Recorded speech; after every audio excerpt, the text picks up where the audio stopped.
गौरसेनेच्या वतीने महाआक्रोश मोर्चा, उपविभागीय अधिकारी कार्यालय व पोलीस स्टेशन यांना निवेदन। अत्याचार प्रकरणातील आरोपी मोकाट। बंजारा समाजासाठी लढणाऱ्या गौरसेनेच्या वतीने 30 सप्टेंबर रोजी महाआक्रोश मोर्चा काढून छत्रपती शिवाजी महाराज चौकात रास्ता रोको आंदोलन करण्यात आले। गौरसेनेचे तालुकाध्यक्ष जय राठोड यांनी उपविभागीय अधिकारी कार्यालय व पुसद पोलीस स्टेशन यांना निवेदन देण्यात आले होते। पीडित कुटुंबाला अजूनही न्याय मिळालेला नाही। दिवसेंदिवस बंजारा समाजावर अन्याय, अत्याचार, लैंगिक अत्याचार वाढत आहे। एका 19 वर्षीय मुलीवर लैंगिक अत्याचार होऊन सुद्धा आरोपीवर कलम 354, 354 अ, 342 व 506 याप्रमाणे गुन्हा नोंद करण्यात आला। त्यानंतर आरोपीवर कलम 376 भांडवी वाढीव कलम लावण्यात आली, परंतु गंभीर गुन्ह्याची नोंद असूनही पोलिसांमार्फत आरोपीला अटक करण्यात आली नाही। तर मांडवा येथील सुरेश राठोड या युवकाच्या मृत्यूबाबत अजूनही सखोल चौकशी झालेली नाही। कुटुंबाला अद्याप न्याय मिळालेला नाही। या मागण्यांसाठी गौरसेनेच्या वतीने आज महाआक्रोश मोर्चा काढून छत्रपती शिवाजी महाराज चौकात भव्य रास्ता रोको आंदोलन करण्यात आले। यावेळी गौरसेनेच्या वतीने प्रशासनाला दिवसाचा अवधी देण्यात आला। या काळात पीडित कुटुंबाला न्याय न मिळाल्यास पुढील काळात मोठे जन आंदोलन उभारण्यात येईल असा इशारा देण्यात आलाय। प्रचंड मोठ्या प्रमाणात पोलीस बंदोबस्त छत्रपती शिवाजी महाराज चौकात तैनात होता। एका 19 वर्षीय मुलीवर लैंगिक अत्याचार होऊन सुद्धा आरोपीवर कलम 354, 254 अ, 342 व 506 याप्रमाणे गुन्हा नोंद करण्यात आला। त्यानंतर आरोपीवर कलम 276 भांडवी वाढीव कलम लावण्यात आली, परंतु गंभीर गुन्ह्याची नोंद असूनही पोलिसांमार्फत आरोपीला मात्र अटक करण्यात आली नाही। प्रतिनिधी उमेश राठोड, पुसद। मांडवा येथील जो रहिवासी सुरेश राठोड आहे, या बंजारा समाजातील आमचा जो मुलगा आहे त्याला काही लोकांनी जीवानं मारून त्याला विहिरीमध्ये मोठा दगड बांधून फेकलं होतं। आज 2.5 ते 3 महिने झाले त्या सदर प्रकरणाची आतापर्यंत सकल सुद्धा चौकशी करण्यात आली नाही। उलट पीडित जे कुटुंब आहे त्या कुटुंबावर अट्रॉसिटी गुन्हा दाखल आहे। जर तो गुन्हा तात्काळ त्यांनी मागे घ्यावा आणि पीडित कुटुंबाला 8 दिवसाच्या आत जर न्याय नाही मिळाला तो घर्षण आणखी याच्यापेक्षा बी तीव्र आंदोलन छेडू आम्ही।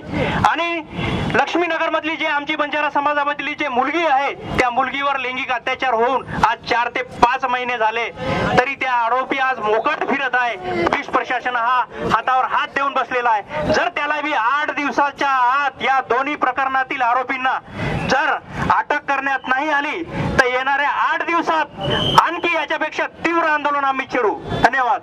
आणि हॅलो, शिवाजी महाराज, जय वसंतराव नाईक, जय सेवालाल। इथे पुसद तालुक्यातील गोर बंजारा समाज आणि समदुखी समाज जमले हुए माझे तमाम बंधू आणि भगिनींनो, आज गेल्या 2 वर्षापूर्वी गोरसेनेच्या माध्यमातून याच पुसद तालुक्यामध्ये काळी दौलत खान या प्रकरणामध्ये फार मोठं आंदोलन छेडण्यात आलं होता।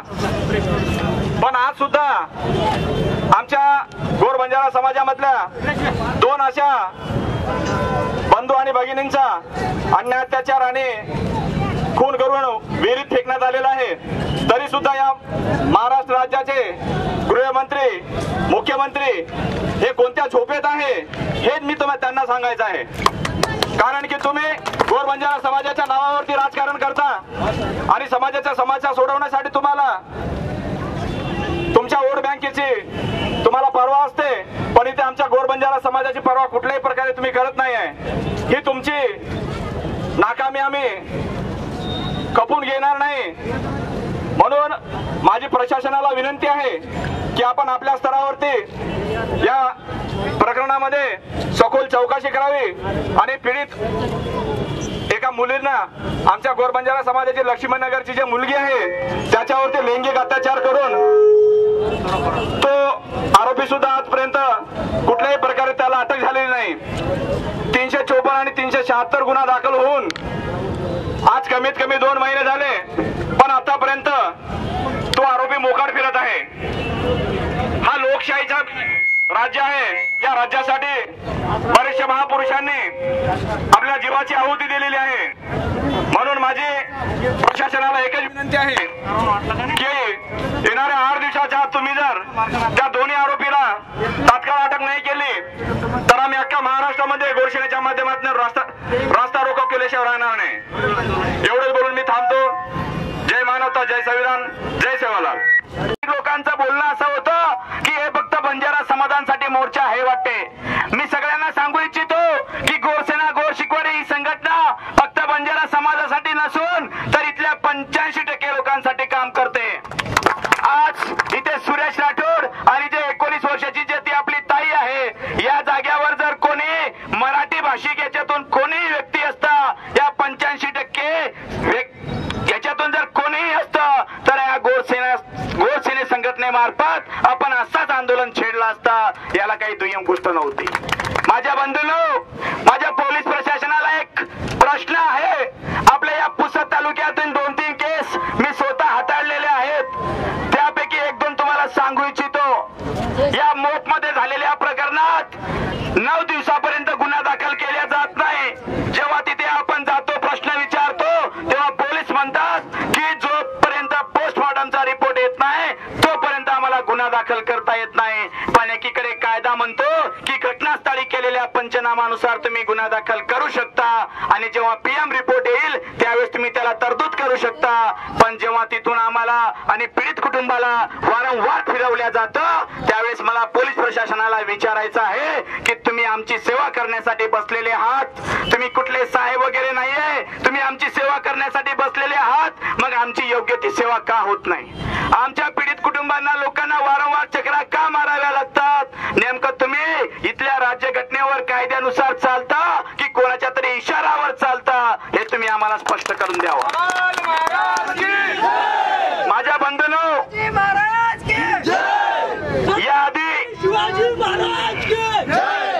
या लाखी गावामध्ये वसंतराव नाईक साहेबांचा फोटो फाडण्यात आला होता. आम्ही इथे आलो.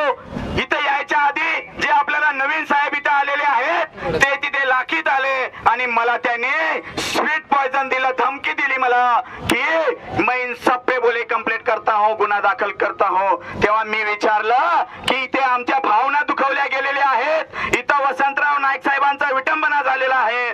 ते फक्त वसंतराव नाईक साहेब जर नसते, त्या ठिकाणी बिरसा मुंडा, अहिल्याबाई होळकर, बाबासाहेब आंबेडकर, शिवाजी महाराज, सावित्रीबाई फुले, महात्मा ज्योतिबा फुले, जेवढेही या पृथ्वीतलावर महामानव आहेत यापैकी जर कोणाचाही विटंबना झाला असता तर आम्हीच छाती ठोकून समोर आलो असतो. याला काही दुय्यम गोष्ट नाही.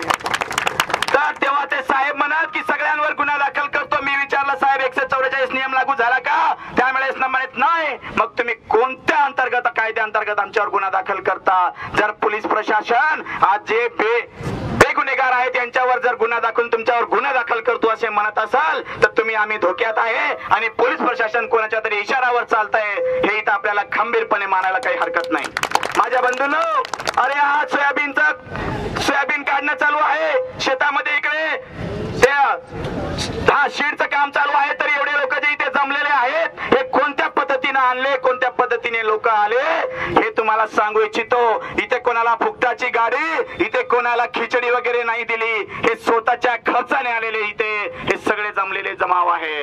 आणि काही दिवसानंतर जर एखादा कोणी व्यक्ती, मोठा व्यक्ती जर कुठे येत असेल तर त्या ठिकाणी फुकटाची बस गावात पाठवल्या जाते, फुकटाची गाडी तिथे पाठवल्या जाते आणि अख्ख्या जनतेचा सत्यानाश केला जातो.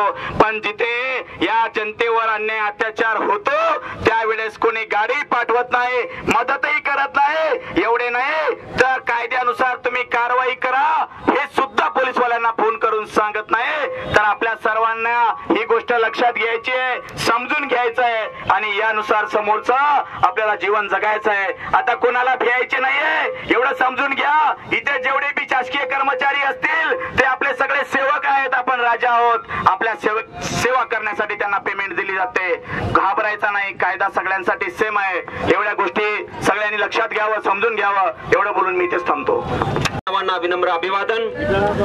आणि आज सुरेश राठोड आणि आमची बहीण यांना न्याय मिळवून देण्यासाठी गोर सेनेचे राष्ट्रीय अध्यक्ष प्राध्यापक संदेश भाऊ चव्हाण यांच्या नेतृत्वामध्ये या पुसद नगरीमध्ये, ज्या नगरीचं नाव महानायक वसंतराव नाईक आणि महानायक सुधाकर राव नाईक यांच्या नावारूपाने संपूर्ण देशामध्ये नावलौकिक आहे. आणि एवढंच नव्हे माझ्या भावांनो, या भूमीतील 2 सुपुत्रांनी या महाराष्ट्राला सांभाळण्याचे, या महाराष्ट्राला मोठं करण्याचं काम केलेलं आहे. आणि ज्या नगरीमध्ये गोर सेनेच्या माध्यमातून गोर बंजारा समाजांच्या आमच्या बहिणींना, आमच्या भावांना न्याय मिळवून देण्यासाठी गोर सेना सारखी सामाजिक संघटना आणि आमची छोटी मोठी कामे सोडून या ठिकाणी रस्त्यावरची लढाई लढतात. खऱ्या अर्थानं वसंतराव नाईक गेल्याच्या नंतर आजही या वसंतराव नाईक साहेबाच्या नगरीमध्ये गोर बंजारा समाज हा सुरक्षित नाही हे या ठिकाणी सिद्ध होतं माझ्या भावांनो. आणि म्हणून अरे ज्या महानायक वसंतराव नाईकांनी महाराष्ट्राच्या परिस्थितीमध्ये, महाराष्ट्राला बिकट परिस्थितीमध्ये 1972च्या भीषण दुष्काळामध्ये या महाराष्ट्रातील प्रत्येक जाती धर्माच्या लोकांना स्वतःच्या भावंडासारखं, स्वतःच्या कुटुंबासारखं त्यांनी मानलं, स्वतःच्या कुटुंबासारखे ट्रीटमेंट दिली, त्यांच्यासोबत बर्ताव केला आणि महाराष्ट्राला कुटुंब समजून या महाराष्ट्राला सुजलाम सुफलाम करण्याचं काम ज्या महानायकांनी केलं, ज्या महानायक नायकाच्या वसंतराव नाईकाच्या नगरीमध्ये गोर सेनेसारख्या सामाजिक कार्यकर्त्यांना, आमच्या जयभाऊ सारख्या लोकांना जर इथे आंदोलन करावं वेळ येत असेल तर हे सिद्ध होतं की इथलं शासन आणि प्रशासन हे कुठेतरी इथं पाणी मुरतंय, कुणाच्या तरी इशाऱ्यावर हे काम चालू आहे असं ठामपणे सांगायला या ठिकाणी हरकत नाही माझ्या भावांनो. अरे काय चूक होती त्या आमच्या बहिणीची, दिवसा ढवळे आमच्या बहिणीला त्या ठिकाणी घरामध्ये आमची आई बोलावत आहे म्हणून बोलवलं जातं, त्यानंतर घरामध्ये साऊंड सिस्टीमचा आवाज त्या ठिकाणी वाढविला जातो जेणेकरून आमच्या बहिणीची हाक ही घराच्या बाहेर जाऊ नये आणि त्या ठिकाणी तिच्या मनाच्या विरुद्ध जाऊन तिच्यावर लैंगिक अत्याचार केला जातो, तिच्यावर बलात्कार केला जातो आणि तो बाप आणि ती जी आई आहे ती 4-5 दिवस बिचारी वाट पाहत. अरे कुणाला वाटते स्वतःच्या पोटाच्या मुलीचं सार्वजनिक बदनामी त्या ठिकाणी व्हावी आणि ते पोलीस स्टेशनला गेल्याच्या नंतर 8 दिवस फिरल्याच्या नंतर त्या ठिकाणी गुन्हा दाखल होतो आणि मला वाटतं जून 2024 ची घटना आहे. अरे 3 महिने घटना झाल्याच्या नंतर 354 आणि 376 गुन्हा दाखल असून जर आरोपी या ठिकाणी मोकाट फिरत असेल तर यावरून आपण कल्पना करू शकतो अरे भारताला स्वातंत्र्य मिळून 78-76 वर्ष पूर्ण झालेली आहे. अरे यापेक्षा तर इंग्रज बरे होते, इंग्रजाच्या कार्यक्रमामध्ये सुद्धा समान न्यायाचं त्या ठिकाणी मापदंड दिल्या जात होतं. पण स्वातंत्र्य भारतामध्ये जर ही अवस्था जर असेल तर येणारा काळ खूप बिकट आहे. म्हणून माझ्या भावांनो, करण मार याडियो मार फेनो धनेंद्र काढो सेवा भाया एक वाच को तो जे मानिये वन मनाव, जे मानिये वन मनाव, जे मानिये कोणी वरसरू फुंगड्यावर सोटा हातेम लो, म्हणजे अशा प्रकारे आंदोलन करून सामोरे जाव ही बात सेवा भाया ओक्तेन केंचा लोक होतो. आणि मग नवण करतो तमार की सोयाबीन काटेर परिस्थिती चालूच वेळ चालूच आणि असे कामे जर धनेरमाई तम स्वाभिमान गोरमाटी हमार फेरेन आणि हमार सुरेश भिया न्याय मळान दे सारू तम रस्ता पर उतरे लड़ाई लड़े एकडे किटकडे पर लड़ रे छो आय वाळे धनेरमाई तमारो नाम इतिहास में लखाय होच मार भाई वंश घाशे गनगोतो. अरे एक बात भी ध्यान में रखाडो अब लोग खाओ अंगारान चालो पोरा मजाव नंगाराकरण केरेचं पण एकी वडी हमार याडी बेनेर धनमार इज्जत उठारी करे ओरो कोण विचार करे होता. दुसरी बडी हमार भाई ना धनमान मारण वावडी फेक दच आणि पुलिस प्रशासनाला सुद्धा मला सांगायचं आहे की एकीकडे ही राजकीय लोक, काही धार्मिक समाजामध्ये काम करणारी लोक आणि पोलीस प्रशासनाच्या लोकांना असं वाटतं की गोड सेना ही विनाकारण शासन प्रशासनाला वेठीस धरते. म्हणून मी शासन प्रशासनाला सुद्धा या ठिकाणी सांगू इच्छितो की माझ्या भावांनो, तुम्ही जर आमच्या माया बहिणी सुरक्षित ठेवत नसाल, तुम्ही जर आमच्या भावांना जर न्याय देण्यासाठी जर सक्षम नसाल तर ही परिस्थिती आम्हाला आणावी लागेल, आम्हाला रस्त्यावर उतरावं लागेल. आणि ही जर रस्त्यावर येण्याची पाळी जर आम्हाला जर येऊ द्यायची नसेल तर तुम्ही तुमची जबाबदारी चांगल्या पद्धतीने पार पाडली पाहिजे. तुम्ही जर तुमची जबाबदारी चांगल्या पद्धतीने पार पाडलात तर आमच्या गोरगरीब समाजांना शेतातील काम धंदे सोडून या ठिकाणी आमच्या बहिणीसाठी, आमच्या भावासाठी रस्त्यावरची लढाई लढण्याची पाळी आमच्यावर येणार नाही. माझ्या भावांनो आणि माझ्या बंधूंनो, तुम्हाला मला सांगायचं आहे येणाऱ्या काळामध्ये आमच्या जय भाऊनी तुम्ही जर पॅम्पलेट वाचला असेल तर त्या पॅम्पलेट मध्ये सकल बंजारा समाजातील प्रत्येक वेगवेगळ्या पक्षातील लोकांना सुद्धा या आंदोलनामध्ये सहभागी होण्याचं आवाहन, विनंती त्यांनी केली होती. परंतु मला सांगा, जे लोक या ठिकाणी आले असतील त्यांचं स्वागत, परंतु जे लोक आले नसतील त्यांना भीती वाटते. हो, येणाऱ्या विधानसभेमध्ये आम्ही गोर बंजारा समाजाला न्याय मिळवून देण्यासाठी आंदोलनामध्ये सहभागी झालो तर ही लोक आम्हाला मतदान करतील की नाही? अरे आरामखोरांनो, तुम्ही जर आमचं मतदान तुम्हाला चालतं आणि आमच्या आया बहिणीवर दिवसाढवळे अत्याचार होतो, त्यांचा खून होतो, त्यांचं मर्डर होतो आणि तुम्ही जर आम्हाला सहकार्य करत नसाल तर येणाऱ्या काळामध्ये तुमचा सुद्धा हिशोब गोर सेनेच्या माध्यमातून आणि सकल बंजारा समाज करणार आहे, हे पण तुम्ही लक्षात ठेवलं पाहिजे. माझ्या भावांनो, माझ्या बंधूंनो, अरे भारत देश हा लोकशाही प्रधान देश आहे आणि या लोकशाहीची व्याख्या अशी केली जाते की लोकांसाठी निर्माण केलेलं राज्य म्हणजे लोकशाही, लोकांसाठी निर्माण केलेलं राज्य म्हणजे लोकशाही. जर हे होत असेल तर हे राज्य आमच्या हितासाठी आम्ही निर्माण केलेलं आहे आणि आमचं हित यामध्ये आहे. एकीकडे हे शासन लाडकी बहीण योजना त्या ठिकाणी राबवित आहे निवडणुकीच्या तोंडावर. कहार तर ही लोक खुश होऊन आमच्या मतपेटीमध्ये यांचं मतदान पडलं पाहिजे. अरे पण दुसरीकडे तीच बहीण या ठिकाणी दिवसा ढवळ्या तिच्यावर अत्याचार होतो, तिचा निर्गुण खून होतो, तिचा बलात्कार होतो आणि 3-3 महिने आरोपी मोकाट फिरतो. याची लाज या शासन प्रशासनाला वाटली पाहिजे, हे सुद्धा मी या ठिकाणी ठणकावून सांगू इच्छितो. म्हणून माझ्या बंधूंनो आणि माझ्या भगिनींनो, मारी आडियो मार भेनो एक बात धने में काढो सेवा भाई एक बात को तो कि बात दकारो जेरेलार काही जप मेलो जगोन ढूंढते रिजो, दकारो जेरेलार जप मेलो काही जगोन ढूंढतो रिजो, चालोर पोहरान वजाओ नंगराचे वाचा येरलार काही जप मेलो दर्शक विचार करो, ध्यान रखाडो. अरे गोरमाडी रो आरक्षण खत्म करना के रे मार भिया मारी आडियो. अरे आदिवासी रो आरक्षण फक्त आदिवासी आरक्षण माहिती धनगर आरक्षण देर वात जना के जना महाराष्ट्र उपाध्यक्ष नरहरी झिरोळ नामेरो आमदार उठिक व मुख्यमंत्री जाण ठणकान कचा की खबरदार जर तुम्ही आदिवासीच्या आरक्षणात ना धनगर समाजाला जर आरक्षण दिलं तर महाराष्ट्रातील तमाम पक्षातील व आदिवासी समाज हा राजीनामा देईल. असो कोई वाघ गोरमाटी वसंतराव नाईकेर बात कोई पैदा होत काही. अरे तुम्हारो 3% आरक्षण माही लाखों संख्या बोगस राजपूत घुसखोरी कर रहे कालेन जे काही पोलीस भर्ती लिस्ट लागी. अरे वो काली दौलत खाने हमारो भाई जाके पर जेलमाल नामे राजपूत कैटेगरी रो बोगस मन की छोरा होत लाग गो आजेर घड़ी ना 2.5 लाख बोगस लोग अपने छोरी छपचापुर जाके पर नौकरी कर रहे येर काही वाटे देवा कोणी मार भाईयो ये वातेर विचार करो आणि ये वातेर विचार न किदे तो आजेर स्वातंत्र्य पहिले जे परिस्थिती गोरमाटीर व्यक्ती उच अवस्था आवाय निर्माय आवाचा आणि ही बात जर बदल्यार घडो तो तमेन हमेन समाजकरण एक जाग आणू नाकिय मार भाई बन सगाशन गणगोत मार यारियो मार भेनो. माझ्या भावांनो आणि माझ्या बंधूंनो, मला या ठिकाणी सांगायचं आहे की गोर बंजारा समाज हा शांतीप्रिय आणि शिस्तप्रिय समाज आहे. गोर बंजारा समाजाचे महापुरुष सद्गुरु सेवालाल महाराजांनी शांतीचा संदेश पांढरा ध्वज देऊन या ईश्वरानं या जगाला दिलेला आहे. तुम्हाला माहितीसाठी या ठिकाणी सांगतो की या देशामध्ये रेल्वे चालू होण्याच्या अगोदर याच गोर बंजारा समाजांनी आपल्या दलतीच्या माध्यमातून या देशातील शोषित पीडित सगळ्या जाती धर्माच्या लोकांच्या पोटाची खळगी भरण्याचं काम, रसद पुरवठा करण्याचं काम गोरमाटी समाजाने केलेलं आहे. आणि प्रशासनाला शेवटची इंटिमेशन मी या ठिकाणी देतो. लक्षात ठेवा, इंग्रजांना भारताच्या बाहेर पळविण्याचं काम पहिल्यांदा गोरमाटीने केलं होतं. 1857चा उठाव थोडंसं वाचा.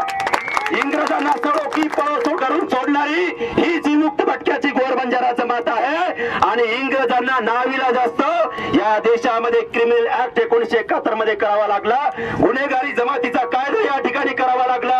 आणि त्यानंतर कुठं इंग्रजांनी या ठिकाणी 150 वर्ष राज्य केलं. आणि त्या लोकांना जर आम्ही कायदा करण्यात भाग पाडत असू तर लक्षात ठेवा, जो आमच्या सोबत चांगला राहील गोर बंजारा समाज त्याच्यासाठी जीव द्यायला तयार आहे. त्याचं उदाहरण तुम्हाला दिल्लीमध्ये माहित असेल.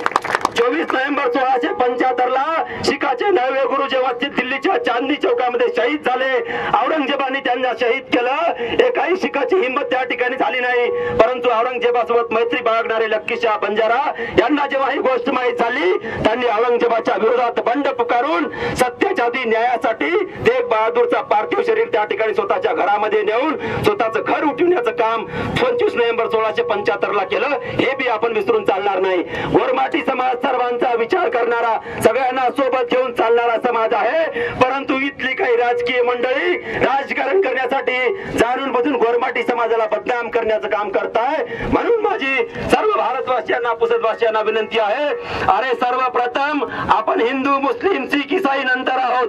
सर्वप्रथम आपण जेव्हा शाळेमध्ये गेलो तेव्हा आपल्याला शिकवलंय की आम्ही सारी भारताचे लोक, आम्ही सर्व भारतीय आहोत अगोदर. आणि भारतीय असल्या कारणानं आपण सर्व समाजाच्या लोकांनी गुण्यागुंद्यानं राहिलं पाहिजे. आणि हीच शिकवण आमच्या वंशजांनी आम्हाला दिलेली आहे. पण यामध्ये जर कोणी जाणून बुजून आमच्या समाजावर अन्याय करत असेल तर त्याला सुद्धा धडा शिकविल्याशिवाय राहणार नाही. माझ्या भावांना सुरेश यादवची काय चुकवते? अरे मला सांगा, या भारत सरकारने आंतरजातीय विवाह करण्यासाठी एक स्कीम लॉन्च केलेली आहे. गुगलवर जाऊन सर्च करा. आंतरजातीय विवाह करणाऱ्या युवक युवतींना भारत सरकार, महाराष्ट्र सरकार त्या ठिकाणी पुरस्कार देतं. त्याचं कारण आहे की जो काही जातीय सलोखा आहे, जातीय तेढ जी आहे, जो पहिल्यांदा बाबासाहेब आंबेडकरांनी आंतरजातीय विवाह या ठिकाणी केला, त्यानंतर गोरबंजारा समाजामध्ये वसंतराव नाईकांनी आंतरजातीय विवाह केला आणि जातीय सलोखा या देशामध्ये निर्माण करण्याचं काम त्या ठिकाणी केलं. समता पेरण्याचं काम त्या ठिकाणी निर्माण केलं आणि आमच्या भावांवर त्या ठिकाणी तशा प्रकारचा प्रयत्न झाल्याच्या नंतर अरे त्याला जिवंत मारून, त्याला धांदीने बांधून, विहिरीमध्ये कमरेला दगड बांधून त्या ठिकाणी त्याचा मर्डर केला जातो, खून केला जातो. अरे कोणी अधिकार दिलाय तुम्हाला? भारत हा लोकशाही प्रधान देश आहे आणि भारत डॉक्टर बाबासाहेब आंबेडकर यांनी लिहिलेल्या संविधानानुसार चालतं. त्यामुळे कुणाच्या जीवाशी खेळणं, कुणाला जीवाने संपविणं ही अधिकार संविधानाने कुणाला दिलेलं नाही. आणि म्हणून सुरेश राठोड जो काही निर्गुण खून झालेला आहे, त्याचा जो कोणी आरोपी असेल तो तात्काळ अरेस्ट झाला पाहिजे आणि त्याच्यावर कायदेशीर कारवाई करण्यासाठी आमची प्रशासनाला मागणी आहे. आमच्या बहिणीला आणि आमच्या सुरेश भाऊला न्याय मिळवून देण्यासाठी फास्ट ट्रॅक कोर्टच्या माध्यमातून हा खटला चालवला गेला पाहिजे आणि तात्काळ जर न्याय मिळाला नाही तर गोर सेनेचे राष्ट्रीय अध्यक्ष प्राध्यापक संदेश भाऊ चव्हाण यांच्या नेतृत्वामध्ये यापेक्षाही तीव्र आंदोलन आम्ही संपूर्ण महाराष्ट्रामध्ये छेडू एवढी ग्वाही या ठिकाणी देतो आणि थांबतो. जय हिंद, जय भारत, जय महाराष्ट्र, जय संविधान.